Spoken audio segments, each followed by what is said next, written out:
Welcome to Mock the Week. I'm Dara Breen. Joining me this week are Andy Parsons, Ed Byrne, Russell Howard, Frankie Boyle, Hugh Dennis and Alan Cochrane.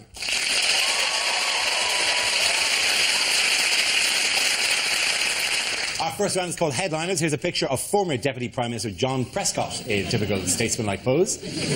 But what does PTSD stand for? Put that sausage down. Is it Prescott to swallow Dorset?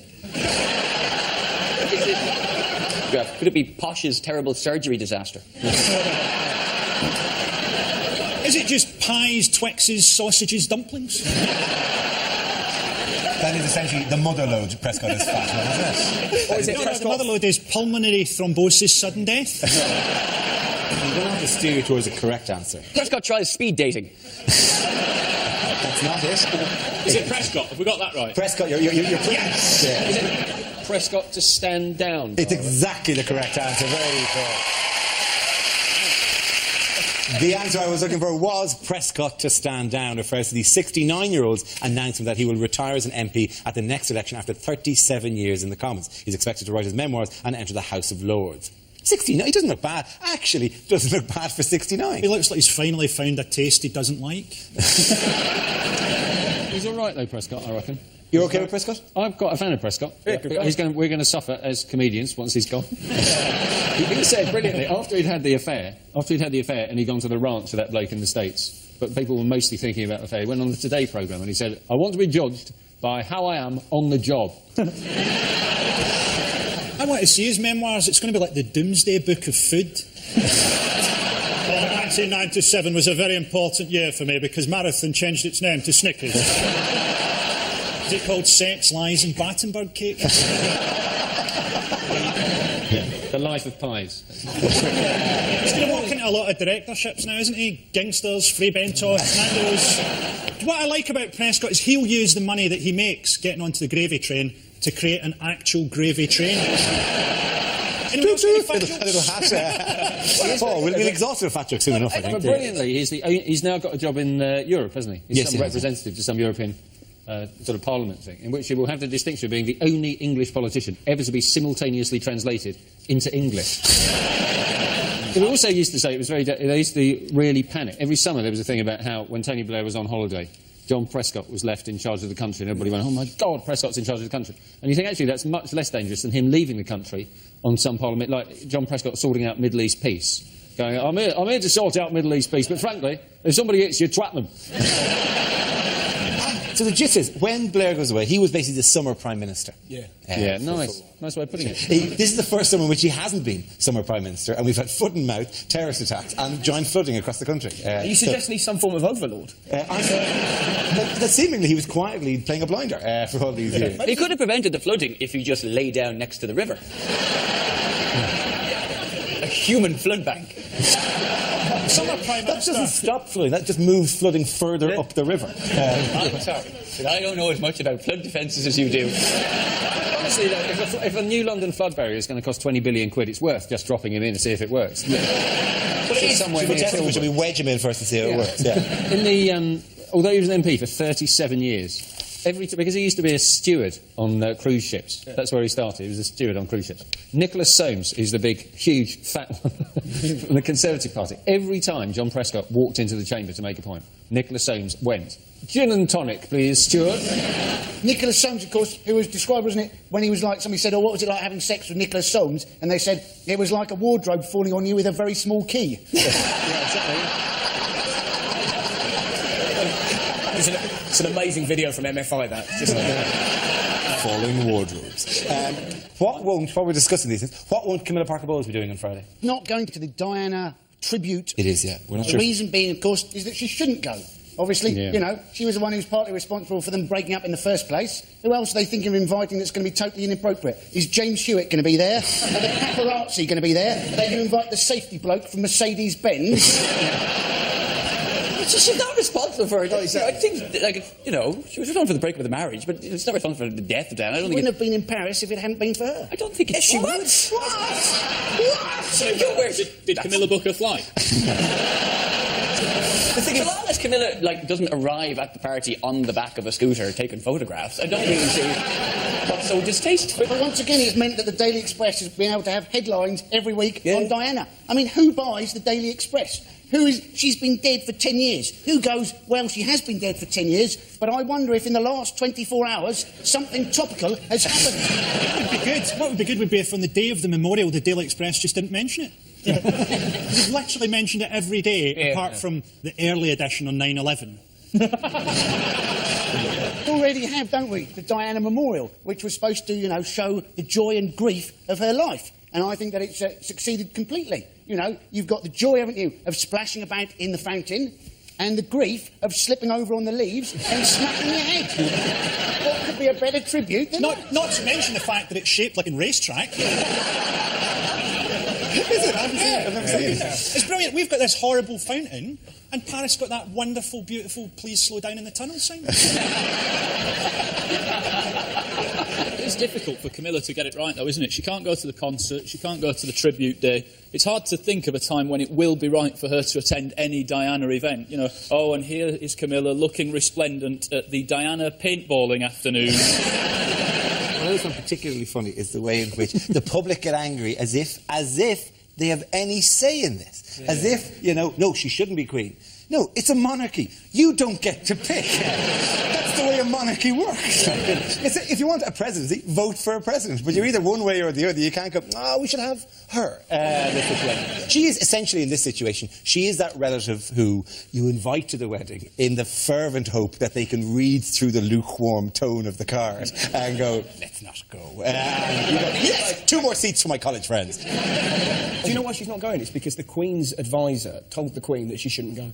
And you find that must be such a dull job being the Queen's advisor. Like that. Honey or jam on the jam. Who has criticised Camilla's possible attendance, by the way? Was it Ray Mears, the survivalist?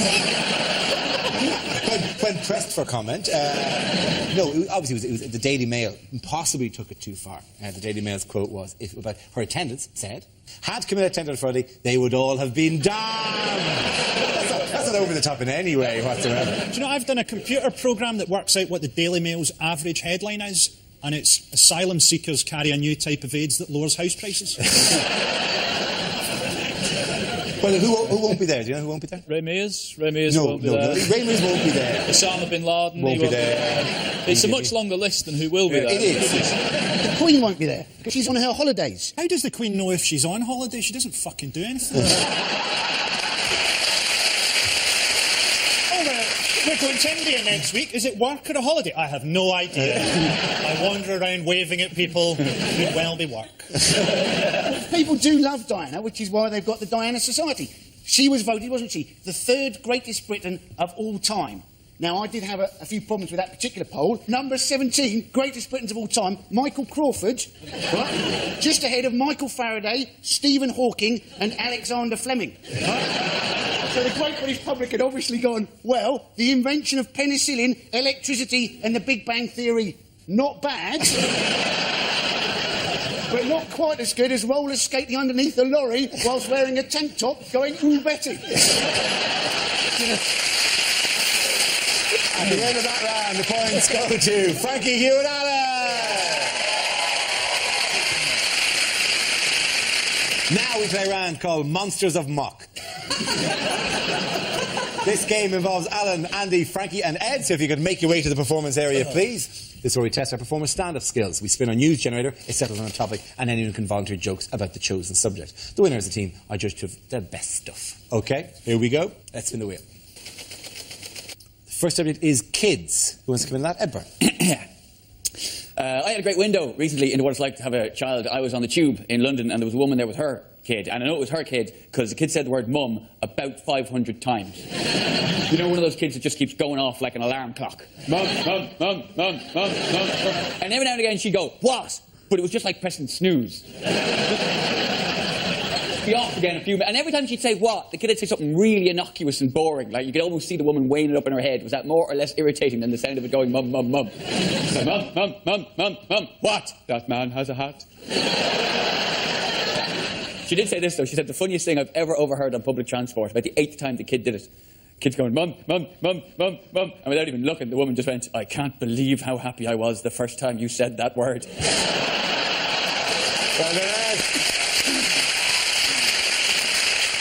OK, let's spin the wheel again. The topic is the smoking ban. Alan Cock.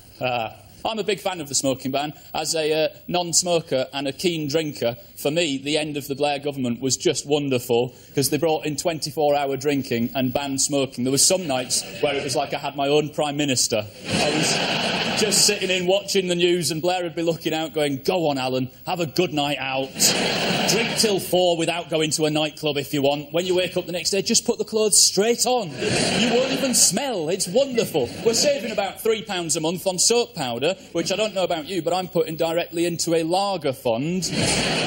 But my main tipple of choice when I go out is the bottles of Sol or Corona, because, you know, it comes with a little wedge of lime in it, and that counts towards your 5 a day.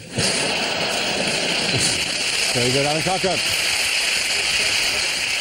OK, that leaves it with Andy and Frankie. Let's spin the wheel. The next topic is television. Frankie. The only TV award I've ever been nominated for was a Scottish BAFTA. A Scottish BAFTA. It's like hearing that the animals have their own Olympics.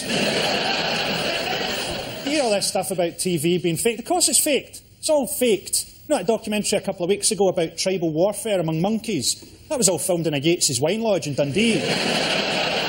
Comic relief is faked. Everybody in Africa is fine. I saw a documentary about Paris Hilton, and this could just be a story, but it said that when she was in jail, the warders put sperm into her porridge. That must have been a horrible moment for her. Oh, there's porridge in this!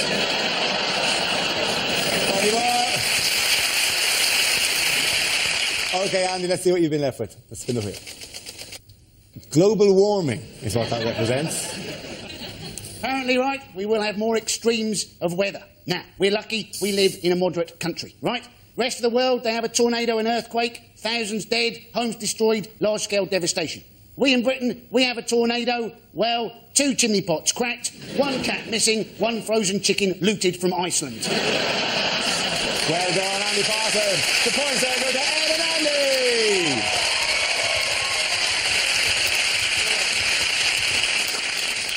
Our next round is called If This Is the Answer, What Is the Question? On the board are 6 categories. Alan, which category would you like? Nature, please. OK, your category is nature. The answer is sparrows, otters and hedgehogs. What is the question? What does Hugh Fernley Whittingstall's breath smell of? What is the least popular Ben & Jerry's ice cream flavour? What is the top-selling porn mag in Norfolk? Who are the entrants in Simon Cowell's new TV show, The Woodlands Got Talent? Name 3 of the deadliest gangs in Royal Tunbridge Wells. As a child, what did I dress in military uniforms to reenact the Battle of Stalingrad? The German forces being played by a lawnmower?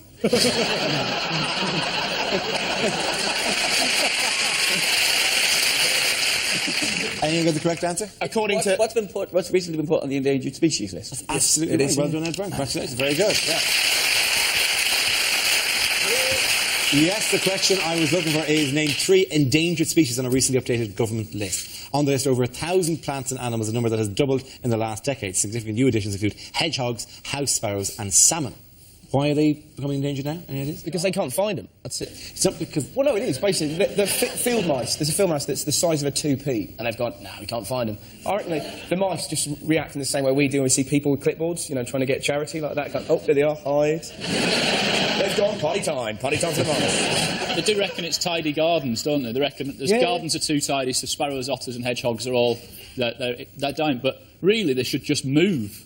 Because there's some really shitty gardens, isn't there? There's gardens that are overgrown where they could have a fridge and a mattress as well if they really thought about it on some estates. You're right. It is short-sightedness on behalf of the Otter. Maybe it's time for them to get on the property ladder and have their own garden. Animals are just rubbish. Like, they're not doing well in Britain. Let's give another needy animal a shot at making it in this country. You know, every time a sparrow dies, we should replace it with a crocodile. You hit one of those in your car, hey, you've got a lovely pair of trousers. There's a lot of animals that are, and not just in Britain, but that are on the endangered species list that kind of deserve to be. Like pandas, giant pandas. Yes, they're very cute and all that. But the reason they're endangered is because they won't have sex with each other, which is a crap reason to be endangered. If you can't be arsed humping yourself off the endangered species list, then you're not worth saving. Do you know what they did in China? There'll be a practice as pandas. We give them every chance. The pandas want to die. The pandas want to die out, and we're forcing them to have sex. Imagine that on your deathbed, some zookeeper's trying to make you hump someone. I can.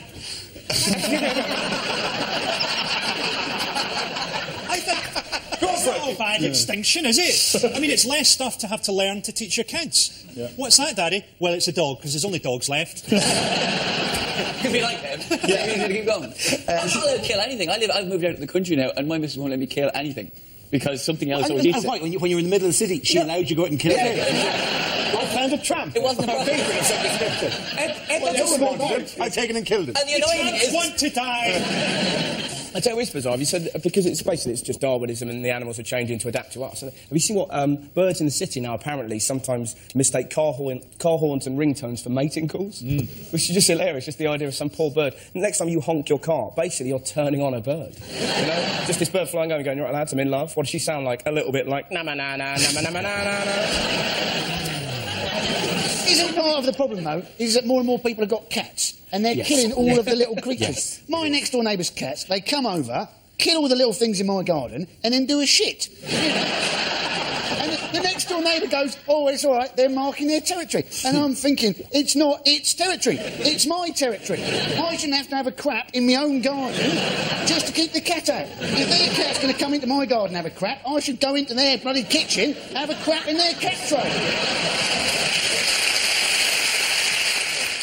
I have two cats and they murder everything. And then they bring everything back. Like, there is a flip side. And even if they haven't quite murdered it, and like stuff you'd expect, you know, mice and birds, but frogs. Like I've been interrupted. I watch the television and I hear this,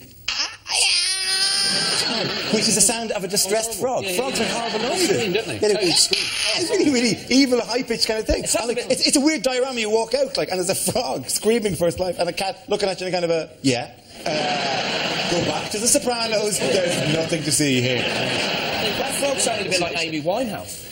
That frog sounded a bit like Amy Winehouse. Do it again. They're trying to make me go on a weekend. Which is better, cats or dogs? Now, to me, it should be fairly obvious. Imagine guide cats for the blind. That'd be rubbish, wouldn't it? You know, crawling up fences, walking along walls, hiding under parked cars. That'd muck the blind people right up. Half in the shop and it would just lose interest and fall asleep. I did a terrible thing in Australia. There was a bloke, and I saw the dog. I didn't realise he was a guide dog, and I had some chocolate on me. So I kind of went, "Oh, mate," flung it, and just saw this poor bloke go, "Fuck you." Felt a little bit bad. I once, my girlfriend had a dog, and I shaved all its hair off. It was a spaniel. And then I laid all the hair out on the ground. Oh, my God. Like it was just a sort of flattened thing like that. And when she came back, I went, "Bit of an accident."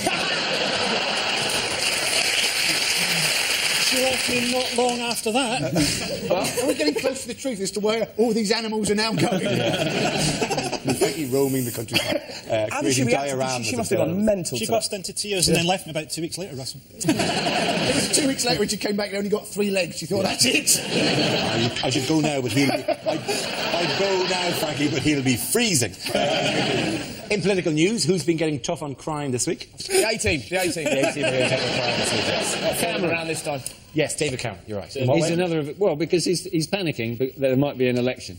Yeah. And so he's just throwing out policies willy-nilly. He's thinking of a new policy every 15 minutes. On the subject of the election, he said, if you look at my leadership as a whole, like the last 18 months, for the vast majority of that, I was ahead, and that is what people will judge me on. And you go, well, that's not the way it works. You can't go, well, we were 1-0 up for 89 minutes, and 2 late goals that statistically are irrelevant. What does it matter what Cameron says anyway? It's like Ben Stiller saying that he's going to lower income tax, or Wayne Rooney committing more troops to Iraq. It's just you've got to have power for it to have any sort of relevance. Absolutely. Well, he's blaming video games. Well, he's saying, and rap music as well. I think it's difficult for David Cameron to tell kids not to listen to hip-hop when we all suspect he really likes Enya. You can overdo this. Violent films goes to, people copy violent films, because surely in which case people would also copy non-violent films. Surely if that's the case, you could go along to King's Cross, stand in between platforms 9 and 10 and watch little kids running up, smacking their head on the pillars, desperately trying to find platform 9 and 3/4. It is funny when they do that, though, isn't it? Try harder! Try harder! You're just not believing enough! You've given yourself the mark, though. It's this whole thing, isn't it, where they're trying to control role models, and they're talking about role models for black kids and so on. You think, well, kids choose bad role models. That's what they do. They look up to idiots. I mean, who's the role models for white kids? Wayne Rooney. He's going to finish his contract at Man U and then be released into the wild. Papers are full of all this obscene stuff that his girlfriend buys him. He'd be happy with just a tyre on a rope. At the end of that round, the points go to Frankie Hewitt Allen. Now we come to our final quickfire round called Scenes We'd Like to See. This is for everyone, so if you could all make your way over to the performance area, please. I call it ideas for scenarios we'd love to see, and the performers come in with their suggestions. OK, here we go. The first subject is things an athletics commentator would never say. There's a white man in the final of the 100 metres. Good luck with that. That man runs like a panther. And if he could learn to use just 2 legs, he'd be absolutely unbeatable. And I've got to say, it's a surprise, yes, the winner of the marathon of 4 blokes tied together dressed as Spider-Man.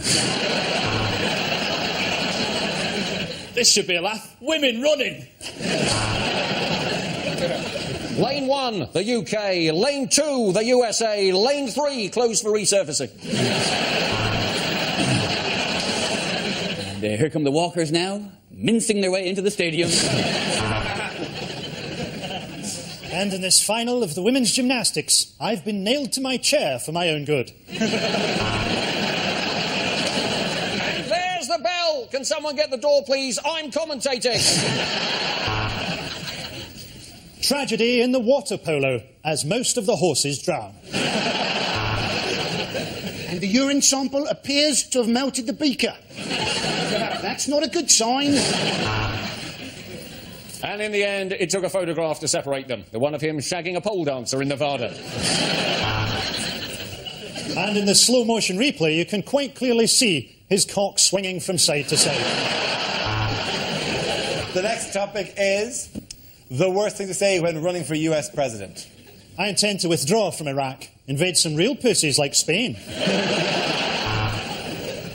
Hi there, I'm like George Bush, only less intelligent. I will never forget the terrible events of 9/12. Now I know what you're thinking. A Sagittarius for president, but I have Leo rising.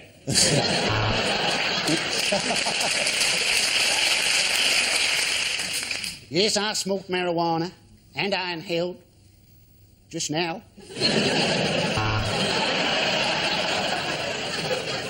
There are no skeletons in my closet, just a black latex dildo suit. Ah, but that used to call me President Shawada. I have a magnificent war record. It's Pipes of Peace by Paul McCartney. OK, I'll do that. I got a bad one, though. Cool. Bad one. Whilst at college, I did experiment with marijuana. I did it in snow, I did it in sleet, but I did not inhale. At the end of that round, the points go to Russell, Ed and Andy. And that's the end of the show. This week's winners are Frankie Boyle, Hugh Dennis and Alan Cochrane. Commiserations to Andy Parsons, Ed Byrne and Russell Howard. Thank you for watching. I'm Gary Breen. Good night. Next here on BBC Two, Tommy Saxondale, The Counsellor. At 10, the BAFTA-winning Mitchell and Webb, and Russell Howard is on 6 Music on Sunday mornings at 10. Meanwhile, Hugh Dennis is back and doing battle with his kids, Outwitted and Outnumbered, at 10:35 on BBC One.